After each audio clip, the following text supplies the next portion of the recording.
Hey guys, and welcome to the Lunge Lift podcast. Today's episode is a little bit of a coffee chat with Ash and Rob, shall we say? Coffee chat with the lads.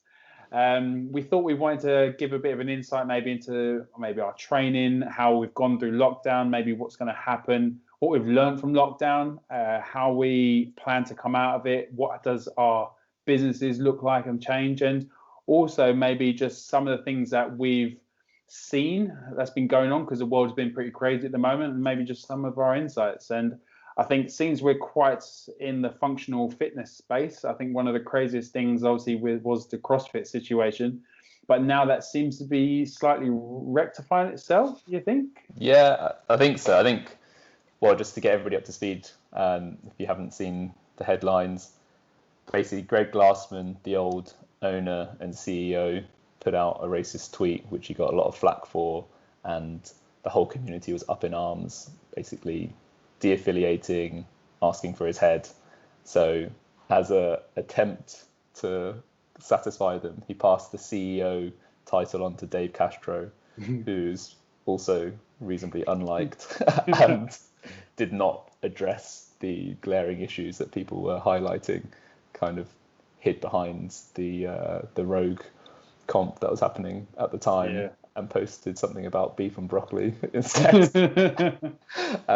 Then the next thing that happened was a lot of the top athletes said they would not go to the CrossFit Games unless Greg Glassman was completely out of the picture and significant changes were made. And I think he did the only thing he could do, which was sell CrossFit and completely step out of the frame.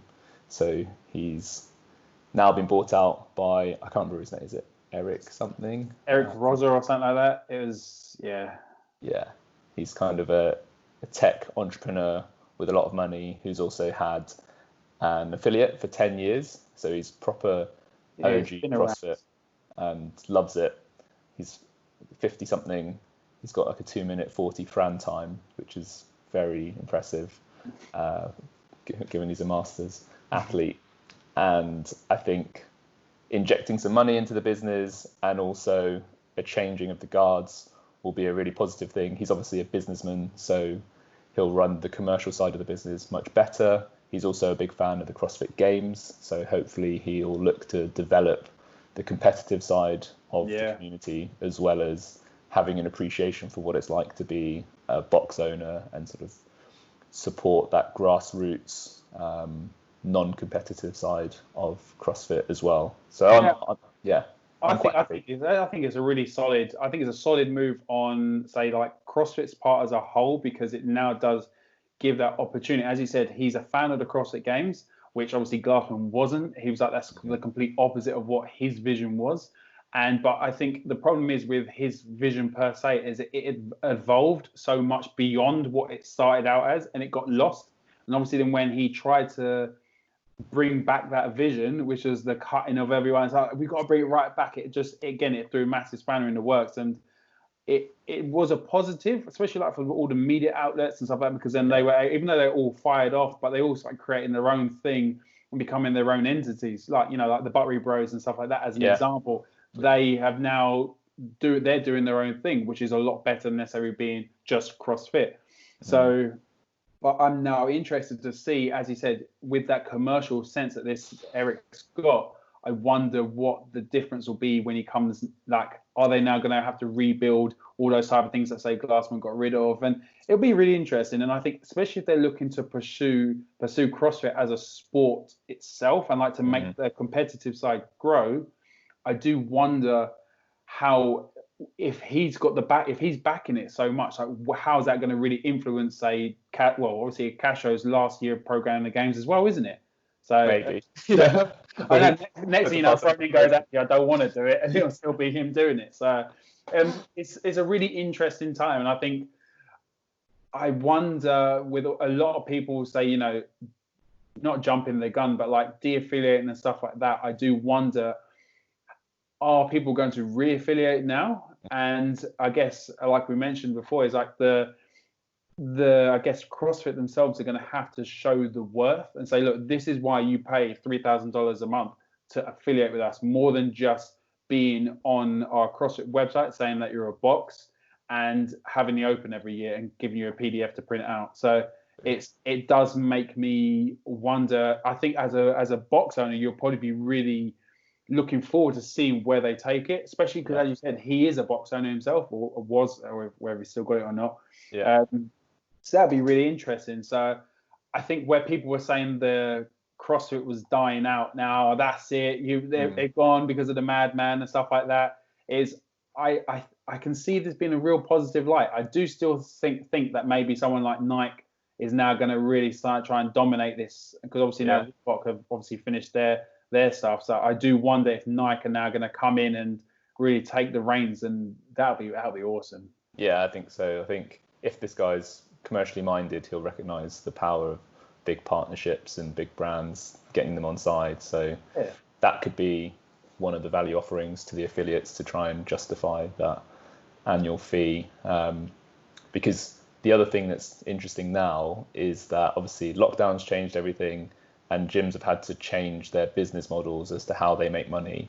And I guess they're seeing that they can run, or other people at least can run, successful businesses without the affiliation.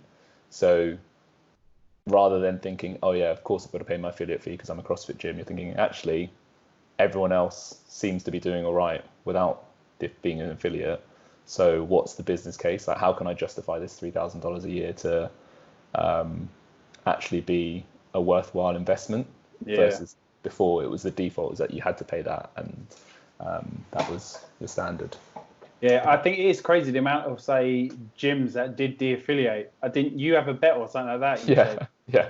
So 6 years ago, one of my mates from my old job who's into fitness was saying that CrossFit was a fad and that it wasn't going to stay around. So 2014, and I had just started working in CrossFit then. And I was like, no, mate, this is here to stay, and I can see what it is and how people respond to it. It's growing at the moment, and I see this as having a bigger footprint in the fitness industry over the next few years.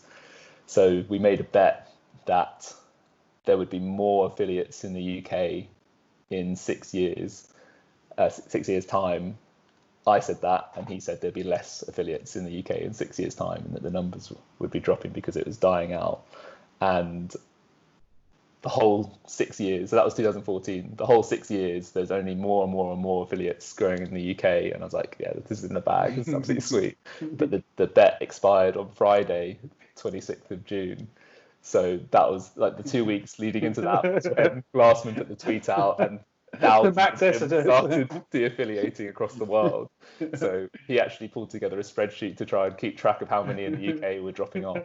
But luckily, the tide managed to slow it down, and I narrowly won it. So I now win a burger for free from him. That's the important bits. Yeah, exactly. But it was squeaky bum time. In the last couple of days going into it, I was like, more people started de-affiliating. Yeah. So how has that, did any of that affect your, like, say, your business and stuff like that? Like, what's your business looking like now coming out of lockdown, and especially with like the training side of things, like with CrossFit per se? Do you see that impacting your business at all?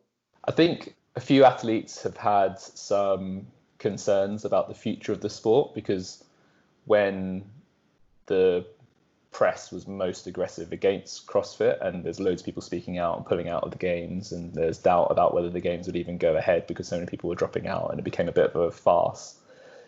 I think that was quite demotivating for a lot of athletes who aspire to go to the games, where that's the pinnacle of the sport, and now there's no certainty over whether there will be a global fitness competition to that scale. And like, say you've had a really good training year, you feel like you're in the best shape of your life, and already all the sanctionals are cancelled, you've now not got a chance to show it off. So that's quite a blow. And some people are probably considering their future as a CrossFit athlete. Is it worth me pouring so much time and effort into this sport when I don't even know whether it's going to survive? Now that it's been bought out, I think everyone's a lot calmer, and hopefully the games will still go ahead. Hopefully the Open will still go ahead, and things will slowly start getting back to the structured year that we have had the last couple of years. Mm. I think, well, I really want the Open to go ahead personally, because some of my athletes have been doing really well over lockdown, and I almost just want to let them loose and sort of show them that all their hard work is going to pay off. And also, one of the things I've been working on really hard over lockdown is the Red Pill generic program, the RPG. It's going to get launched, and I love it.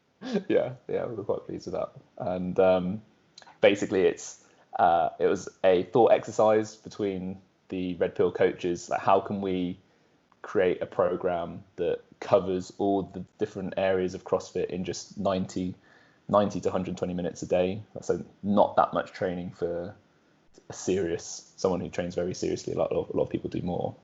And it was a really fun exercise to kind of prioritize and squeeze in all the different aspects of fitness, so like all the different types of cardiovascular stimulus you would need in all the different CrossFit workouts that might come up. How do we get in all the different strength cycles and the different weightlifting techniques, whether it's heavy stuff, cycling, the different time domains and thresholds. It was just really cool to see everyone working together, and I think what we've produced is, I'm really impressed with what the team has done, and especially like some of the workouts in the sort of Jowsey's area of speciality, where just some real evil ones, which I think will be a lot of fun and a lot of people will enjoy. And so that has a slight build towards the Open, because that's the pinnacle of most people's CrossFit year. And it'll be great to see people benefit from the program as intended, to get them ready for that. Amazing. Lots of silly lunges, lots of funny moves to keep people moving well and reduce the injury risks. So it'll be great to see that message spreading. Nice. Have you seen that your training per se, like, you know, with all this focus on the RPG stuff, did that take away from your training at all? Was you able to still keep up with your goals? I know you was working towards the one arm pull up and the 5K time. How's that going? I think I managed to train more consistently than I have done ever in my life, to be honest. Just because I have less appointments and more freedom over my time, like less work appointments, less social appointments, and complete control over my schedule. So just managing to carve out consistent chunks. Like, I don't train very long ever, so it's like some of my sessions are 15 minutes, some of them, like the most I'll do is about 45 minutes, but it's very, apart from like traveling to and from the park. And it's been going well, actually. I feel like having the consistent rhythm, my single arm pull-ups are getting there, my left arm's nearly chin over. I think chin's basically at the bar now. Right arm is getting better, but still probably struggling to hit 90 degrees at the elbow. And running's going well as well, just creeping my split times down in all my interval sessions, and I can see my heart rate is lowering while maintaining the same speed in sort of my steady state runs, which is amazing. A good marker. And I was saying just before, my Garmin is rating my fitness way higher than it actually is. Like, the race predictor has got some ridiculous times, which I know I'm nowhere close to, but I should probably do a retest of my 5K. I'm just nervous, anticipating the pain, because it's exactly what I hate, that sort of 20-minute threshold of just being really uncomfortable and suffering. I find it really funny how you just don't see as many people's 5Ks coming up on Insta anymore. Everyone was, got to do my 5Ks, and that's all they were doing. Then not as right. Don't get me wrong, I saw Jordan. Jordan Shelley absolutely smashed it. If he is listening to this, well done, mate. Under 20-minute 5K, that's fast. So, but again, that's the thing. He's been grinding at that, and he's been training specifically for that. And again, he's also had Brad to talk to, which is one of our previous guests.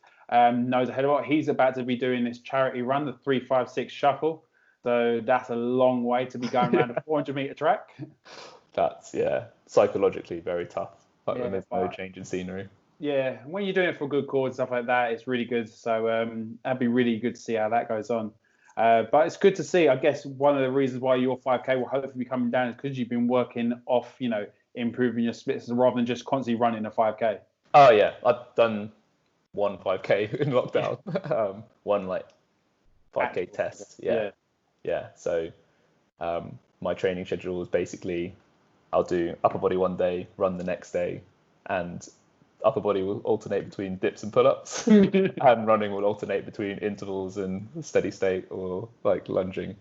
And I'll do a post about it one day soon. Literally, my training program is just a tally of today's dips, tomorrow's pull top, next day's dips, and I just tick them off as I go because there's not that much. Well, there's specifics behind it, but I basically just make sure I hit all of those in order.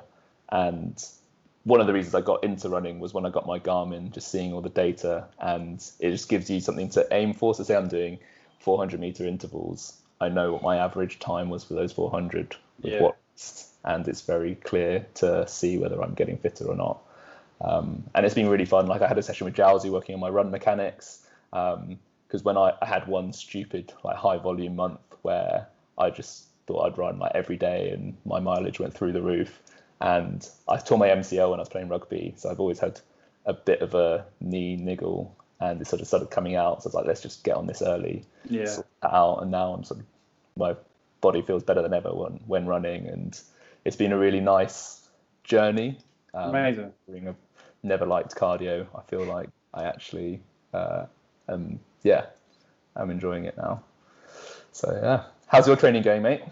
It's been going really well actually. I've been running through. I'm now starting week 4 of my current cycle, and weights are now getting heavier. So I've been doing is combining my strength method, which is something which I've put in a blog post about together on my website, which will be launched. It should be launched by the time this podcast goes live, and hopefully I'll have the blog up, which is a strength program I've always really liked is Wendler. I really like Wendler just because it's quite low-ish volume, so it means you can incorporate a lot more other things as well. And as I try and class myself rather just as a powerlifter, but more as like a strength athlete, I like to dabble in loads of different types of training, and hence like a CrossFitter really. And but with me, Wendler is always something that I've found to be really, I've responded well to, and it's because of the lower volume, but something that I've never fully not agreed with per se, but something that I've never personally liked to do, or with say my clients and stuff, is work purely based off a percentage. So because I say Wendler as an example is say on like the 3s week is you do say X amount percent, it's like 70%, 80% and 90%, and on the last one is 90% of your 1RM for 3 or more reps. Now that's based off me being the same 100% Rob every single day.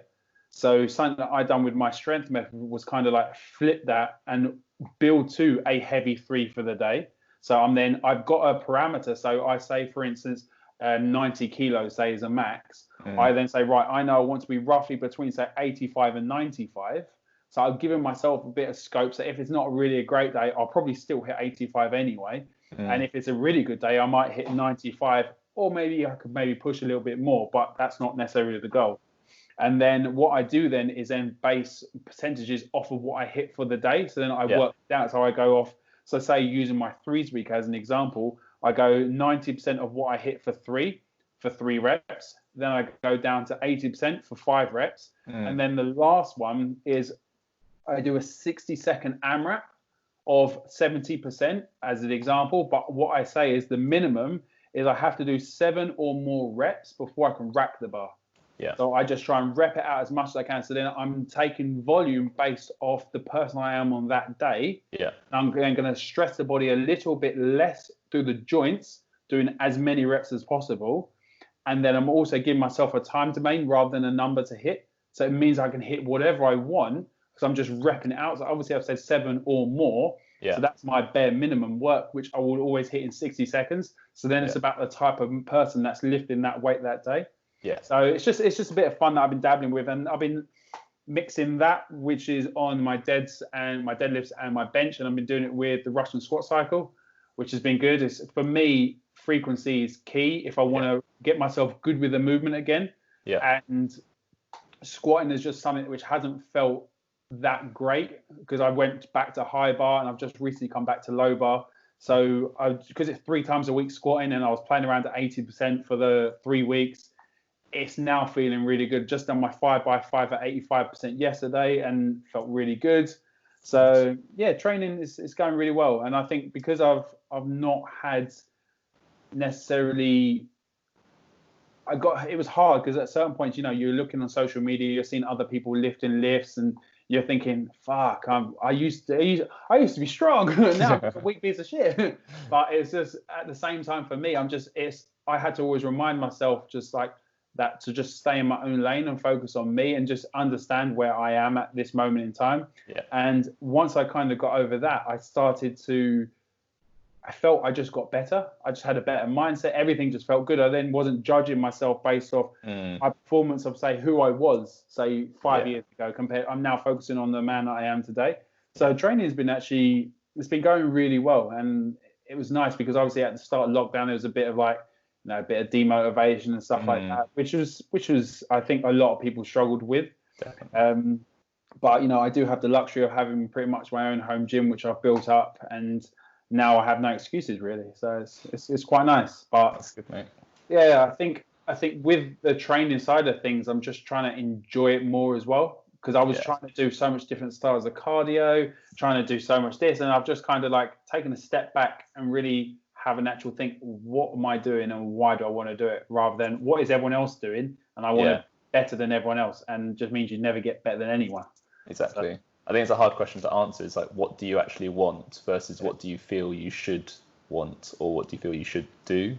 And I think that's a big, like, especially in CrossFit, because there's so many people doing so many different things in different ways. Yeah. You feel like you should be doing that as well. Whereas if you're clear on what you actually want yourself, it's a lot simpler to go after it in a direct way and just discard everything else and focus on what actually returns the most value to you. And I think that's one of the lockdown learnings, is because we've had restricted access to equipment. You've had, most of us have, maybe not you. It does focus the mind on what am I trying to get out of this, and can I still achieve it? And it's almost like start with a blank canvas and only add what you want, versus when you're in a gym and you've got somewhere like a great facility like WIT or Gymbox where they've got all the kit you could ever dream of. You feel like, oh, we've got sleds, we've got battle ropes, we've got all this stuff. Should I be using that? Whereas actually, if you just go directly after, this is what I want, this is all I need, I'm just going to focus on that. And I think that's been one of the things that I've felt the benefit of, is really stripping back, because I've only got the goalpost pull-up bar and my rings and one band.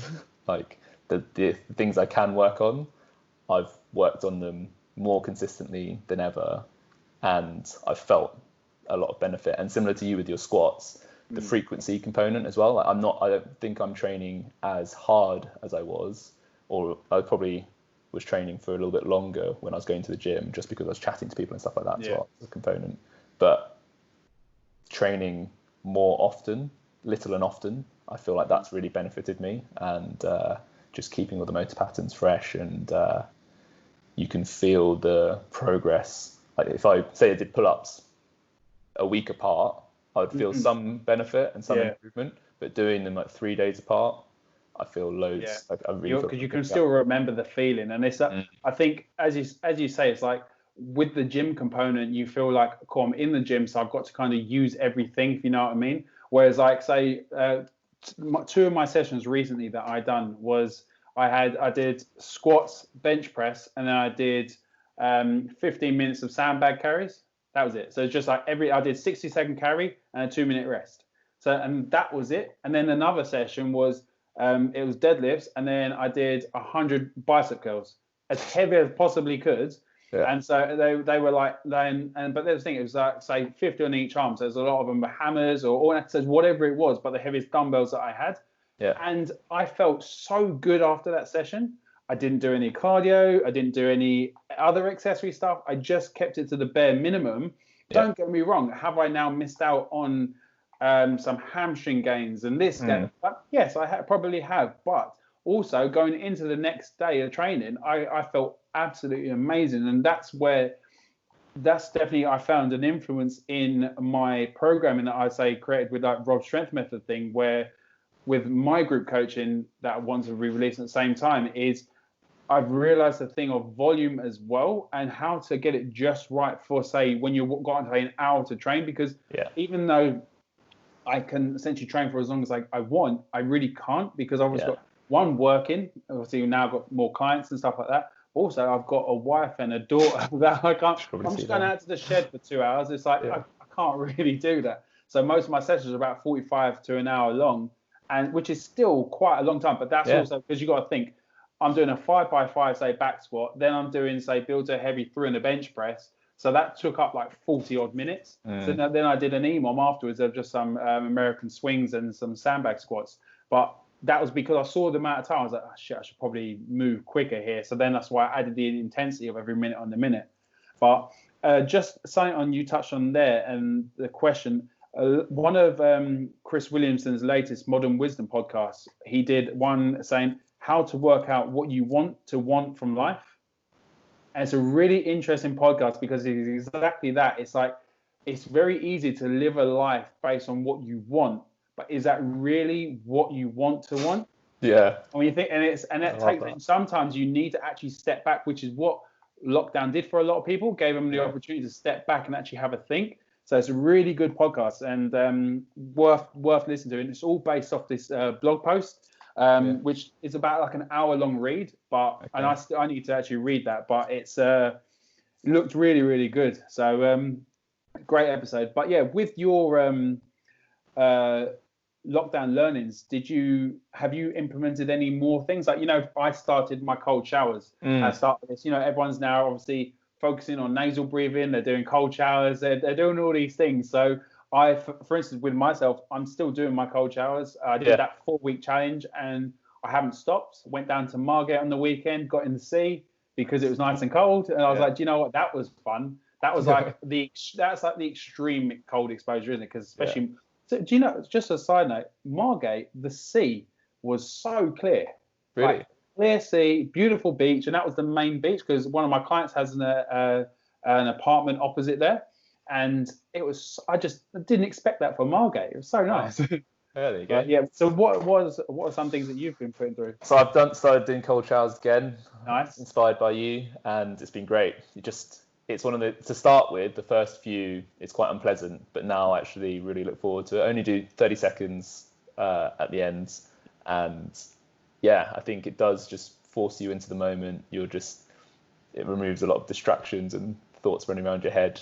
It makes you present, and I feel in the morning it sort of perks me up and gets me ready to go, and in the evening it's almost like the opposite, where it calms me down and gets me into a relaxed. Do that, right? The fact that it gives you the thing of, because again, that's the mindset that's behind it. So you're getting under the cold water with the mindset of, I'm using this to cool my internal temperature down, so when I go to bed I am cooler, so I'll sleep better. When you're in the morning, you're like, right, this is now, I want this to make me feel alert, because you're telling yourself this is what it's going to do. For me, it just shows how powerful the mind is. Massively. Yeah. And the other thing, I used to meditate very regularly and sort of just slipped off it the last year or two. Last few months, I guess. And I started doing it regularly again every day, and really feeling the benefit, actually, just carving out that extra bit of time to focus on me, mindset, and clear the head. And it just means every day feels a lot more productive. I feel less distracted and focused on everything, and also just a lot more positive as well. When it comes to like the meditation side of things, definitely. So my morning, I've been getting up at 5:30 every morning, because I either have a client at 7 or I'll have whatever. But so I get up at 5:30. I go for about a 45-minute walk. So go for a walk, try and, again, nasal breathing, trying to get the vitamin D on my skin, get lots of breathing in.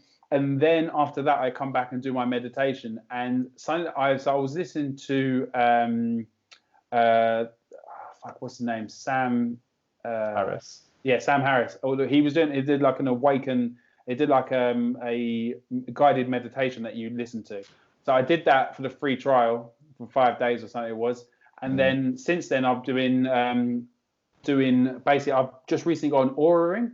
Yeah. And so they have like a take a moment type thing. So it just plays some music. So now what I'm doing is, rather than having guided meditation, I'm actually then sitting with my legs up against the wall after the walk to get the blood back to the upper body for 5 minutes. And then I sit there for 5 minutes, just, and then in a normal upright position, and just focusing on my breathing and just focusing on, I'd say, yourself and that mindfulness. Yeah. And it really does set you up for the day, because it's so easy to let the day dictate who you are and be reactive to a lot of things. So it's nice to be more proactive and take initiative on things that you want from your day, rather than being dictated to and saying, this is like, social media is obviously people on social media are not necessarily doing it maliciously, but they're then dictating how you think. And that's it's such a night, because that's why I try not to go on it in the mornings, and and so it's only me. But I think with all that, because I was then focusing, that was from my 4-week challenge, where I was then also eating better. I then done a 4-week challenge of boozing. That was a really interesting, challenge in a way, because even though it sounds like, oh yeah, of course you can do that, anyone can, which I'm not saying it was hard. I thoroughly enjoyed it. But what I found was really interesting was how my training motivation dropped, even though, my body composition didn't change at that point. My body composition didn't change, and my motivation dropped though. My heart rate variability dropped. Everything just went to shit. So I just found that really interesting. But that then got me into reining my diet back in a little bit more, and I started tracking using MyFitnessPal just for a few days to kind of see where I'm at eating wise, just so I'm making sure that I'm still kind of eating on track. So I'm not tracking every day. It was just, I tracked a few days, see where my rough calories are, and making sure I'm not then overeating unnecessarily, because that's what I find. If I undereat on my main meals, I snack a lot more. So I'm definitely trying to have a lot more fats and stuff during the day. Nice, mate. And can you give us a bit more detail about the unhealthy experiment? Just so people want to hear about that. The unhealthy experiment. So obviously I just come back off of 4 weeks of complete health optimization, in a way of eating well, so eating high quality foods, not drinking, doing all my walks, my mindfulness, my cold showers and all that stuff. And then I kept up with the cold showers, because that's now something that I now do, which is really cool, and the walks. But I started boozing on most days. So I started having, and the thing is with me, I drink fast. Now, I don't need to be surrounded by people to drink fast either. I will just drink fast. Yeah. And so that means I'm going through a box of 12, bottles of Sol on my own. And then, so I bought Hannah some, a bottle, and she doesn't really want to drink. But what time period? That's a night. 12 bottles of Sol a night? Yeah, they're only small bottles. So the thing is, I'll be doing something in the garden or something like that. I'll start drinking at 2:33, and then I'll be post-workout beers, and then by the end of the night I'm then having a beer just before I go to bed. And anyway, so plenty of drinking. I was then noticing I'm going through a lot of money, because I'm obviously buying a lot of drink, but also the thing is, my sleep obviously is being affected, which I knew was going to be the case. So my sleep got affected. My heart rate availability dropped to shit. So that's basically just saying my body's not really being prepared for anything. I found that my body composition, weirdly enough, pretty much stayed the same. I think there was a 0.5% body fat difference, and that was based on the scales that I've got at home, which I'm taking with a pinch of salt, but they're the ones that we use at the WIT for WIT 30. I use the same tool every time. So body composition weirdly didn't change. But I noticed how my outlook on, life, and towards training, towards eating, I just was demotivated. I didn't want to train. I didn't really want to eat well. And it just shows how these things go hand in hand. It's because I was in drinking, I was no, I can't really be bothered to get up and go for my morning walk. And if I didn't do my morning walk, it wouldn't set me up for the day. So I find it's just it was a fun experiment. Because at the end of the day, I wanted to see what the other end of the spectrum was like, and how that affects my mind, because of how strong I felt mentally in the 4 weeks prior. Obviously, that was me basically living like a hermit. And then I had 4 weeks to live in like a lad. So then I now it's finding that middle ground, which is the same as with most things, kind of finding a little bit of both. But what I have found is that the living like a hermit life suited me a lot more. And I just amazed, like, for instance, how much better I felt just waking up in the morning, and I wanted to go for my walk. I wanted to do my meditation. Even though they make me feel better, and I knew they make me feel better. Yeah. But I then couldn't be bothered to do them. And that's where I found the impact of poor quality food, poor quality drink, obviously. And, it's just a downward spiral. And I can really understand how other people, they don't necessarily even know any different. They're just used to drinking daily, or say Thursday, Friday, Saturday, and then, nightcap on Sunday. Well, I think it ties into that question about what you want and what you want to want, where one of my favorite quotes from Rudyard Kipling is, if you did not get what you want, then either you didn't truly want it or you tried to bargain over the price. Yeah, I love that. And I think it applies perfectly to these sorts of situations where, say you want to feel better, you want to get leaner, you want to improve this, that, or the other. Everyone kind of knows that there's some hard work associated with it. But if you know that it's getting you what you want, it doesn't feel like hard work. So you wanted to do your walk, you wanted to do your meditation because you know it makes you feel good. But when people get into sort of a negative spiral, they either aren't bothered enough to actually they're not bothered enough about the result to do what's required. But when you have that understanding of taking these steps is going to get me what I want, it doesn't feel like a hardship. It's not like you're dragging your ass to the gym. It's like, okay, this is getting me what I want now, so I'm happy to do it. But when you're in that sort of negative spiral of just drinking all the time, and you've got almost like lose sight of the fact that the things that are getting you what you want are getting you what you want. So you're like, I'm not bothered about these things, when actually, if you're clear that they are stepping stones towards where you want to end up, you like what people look at people eating salads and stuff, like, do you actually want that? It's like, yeah, I mean, burgers taste good and I will eat burgers, but sometimes, like, my personal choice of balance, where I want to end up, necessitates me doing this now, and I'm happy about that decision, versus always just short term, I'm going to have a beer and a burger every single day. That's not going to get you what you want overall. That touches on, have you read Atomic Habits? I haven't read it yet. So I'll get again, you're probably like, oh, for fuck's sake, everyone keeps saying that. But so with that, he puts a quote in there, not quote in there, he says, but everyone wants, obviously, with their short-term satisfaction like that, so that everyone's always focused on their present self and not focusing on future self. So with myself, before I listen to another podcast, which I'll touch on in a second, so I really like cereal. So I love eating boxes of cereal, and I'll sit there and I'll have, it basically be like 2 bowls and it'll be gone. All right, and that'll be like your normal. And the thing is, it's not always like the sugary shit. Sometimes it's like, say, fruit and fiber, because I generally like it. I put some extra raisins in there, and it's a tasty bowl of cereal. So I'll go through the box, and that's me. Me giving present Rob what he wants, whereas future Rob is like, fuck, that's like now like 1,200 calories you've just unnecessarily eaten. Now what are we going to do with this? Am I going to use it for energy output? Probably not. So then I'm then going to, okay, cool, I'm just going to store it and whatever. So it's like, whereas if I was in the shop and I saw them and I asked myself, is this satisfying present Rob or future Rob? And if future Rob says no, then I either tell him to go and do one and say, do you know what, present Rob is the focus here, and then that's okay. And I always say it to my clients, I say, you do sometimes need to live in the moment, and that's something that's completely normal. Like last Tuesday, it was a Tuesday, and I bought some 0% beers because I was training with a mate, and we had a barbecue, so I had some 0% beers, some 0% Heinekens, they're all right. And next thing you know, I've got normal beers. And it's just, I was just like, do you know what? I was living in that moment that day.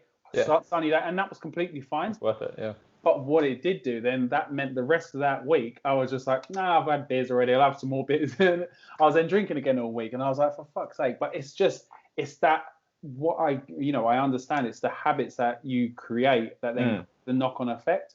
So it's the future self and present self was something that really stuck with me from that book, because it's so easy to give in to the short-term cravings and short-term fixes, because that's what they are. They're fixes. They're there to make you feel good. A lot of the time it's, they're not doing you any favors. So.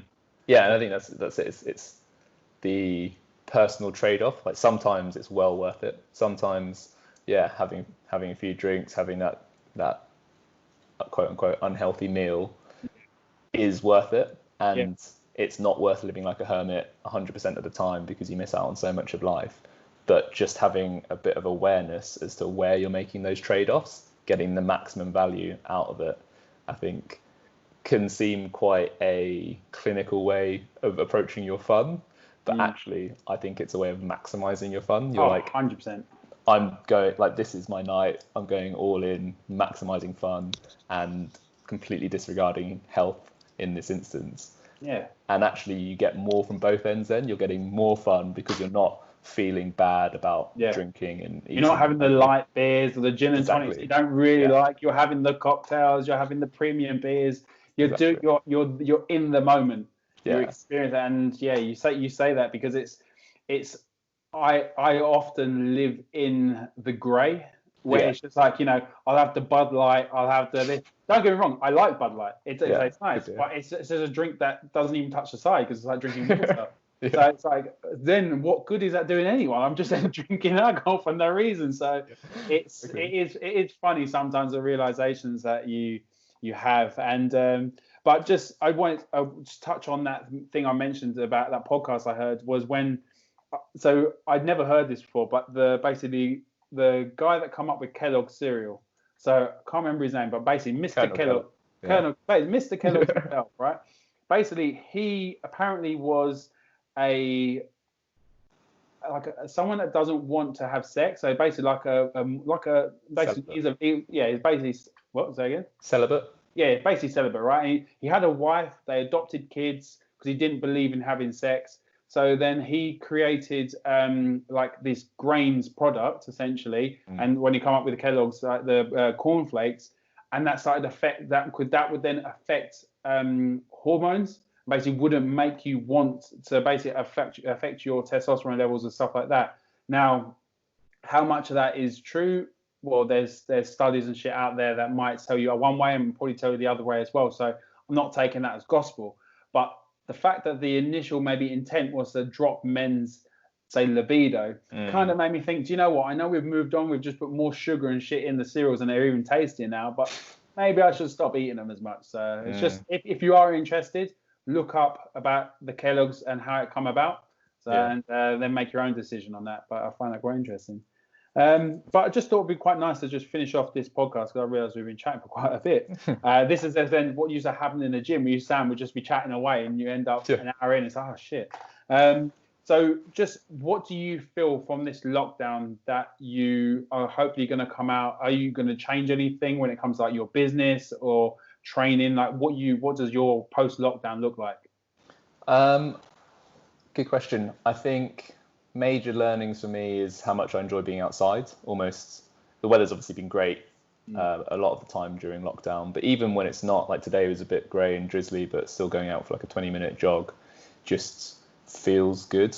And I think focusing on that side of things, like doing what makes me feel good rather than what I think I should do, that's enough. Just to, like the cold showers, it makes you feel good. You don't need to question it beyond that.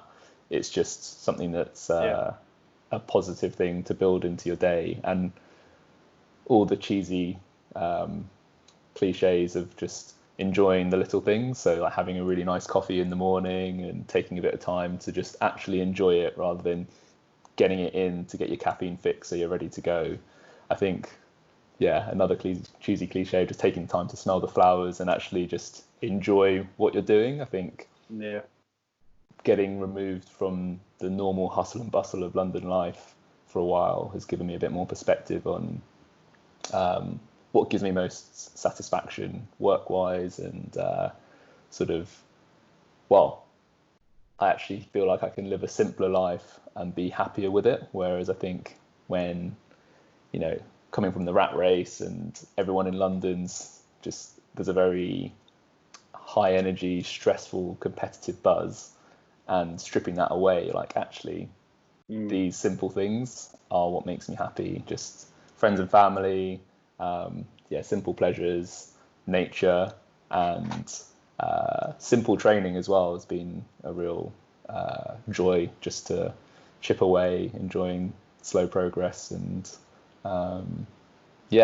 in terms of business wise, I think obviously moving more towards online is going to be necessary, and excited about the RPG and what that leads to. I think there's a lot of untapped potential in the Red Pill team, which we're looking to explore on the education side of things as well. But the RPG is obviously a CrossFit program with a lot of the movement mechanics stuff that we're famous for.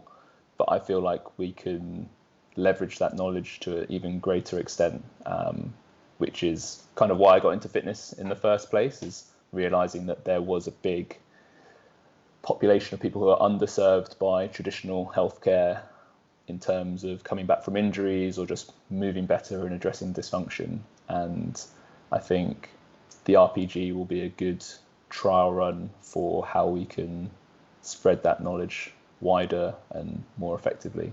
Nice. So, yeah, excited for that. How about you, mate? What do you see changing or major learnings from lockdown? I think similar with you, with the realizing for me, having Hannah and Chloe and just like spending more time with Chloe has been absolutely amazing. And with Hannah, being able to kind of give Hannah some time to herself, to train, to work on her business and stuff like that. So that's really good. I've been extremely grateful that I could say PT people out of my shed, whether that's virtually through Skype or whether that's been in person more recently. Having the amount of stuff that I do have. So, when you said the simplicity of like just having a band of things, I definitely like things, and unfortunately I'm that type of guy, but it's what that has enabled me to do is provide a full experience to say my clients that they got from the gym, but now completely personalized and just them in their own space, which again, with gyms opening, and how the new things are going to be put in place to do is like, that might not be the environment that say a lot of members want to actually go back to at the moment. Because one of my clients I actually saw this morning, and she was saying she found out what like Nuffield are doing, and she was just like, it just sounds like such a ball ache, and you're like, really? You just want to go in to train, and it feels like it's going to be such an unnecessary experience. And I know with a lot of people now bought so much stuff for home, it's going to be that they can just continue training from home until kind of things have gone into a bit of, say, resume normal function as well as it will be. But I think, as you said, like moving more online, as I said, with my like strength method, which is a lot more gearing towards like the strength training and just building up foundational strength across all modalities, not necessarily just say powerlifting, but going like strongman, obviously a bit of conditioning in there, because I do still feel you need to have a healthy heart. So that's really good. Looking forward to kind of launching all that type of stuff. And I think for me personally, how I see this changing for myself is I do think I'll be PTing a lot more from home, so in Loughton in Essex, and I think it'll be nice to do, because what I found is like having a session and then being able to walk up into the house and then have a sit, or go and see Hannah and Chloe, and not being in the gym so much. But don't get me wrong, I'm still going to want to be in the city, because as you said, that rat race, that hustle and bustle, and it's that's what you can thrive in. You really can thrive, but sometimes you need that space, that third space, to be able to step back and have to reflect. And that's what lockdown has given me the opportunity to, and as you said yourself, is giving us the opportunity to realize what we was doing. Because it's, I was waking up at 4 pretty much every day. I couldn't not work, so I was just like shit. And then now I've had the opportunity to say, not fully work, but now dictate my diary a little bit more. And now I'm starting my days at 7. So, starting days at 4:30, but that's due to my choice of getting up, going for a walk. Yeah. So I think that's been a really nice realization. So that's great, mate. My nice little lockdown learning. So that's it. Yeah, guys, I hope you enjoyed today's episode. A little bit different, more of a coffee with the lads, as I said, a bit of a chat and kind of where we are. And it'd be really good to hear what you guys have learned from lockdown. Share this message on all the social channels. Tell us what you've learned, and it'd be really interesting to hear. So if you did enjoy the episode, please, as always, leave us a review on iTunes. We'd really appreciate it. Check out the episode on YouTube and Spotify. And apart from that, I think we'll see you guys next week. Thanks, guys.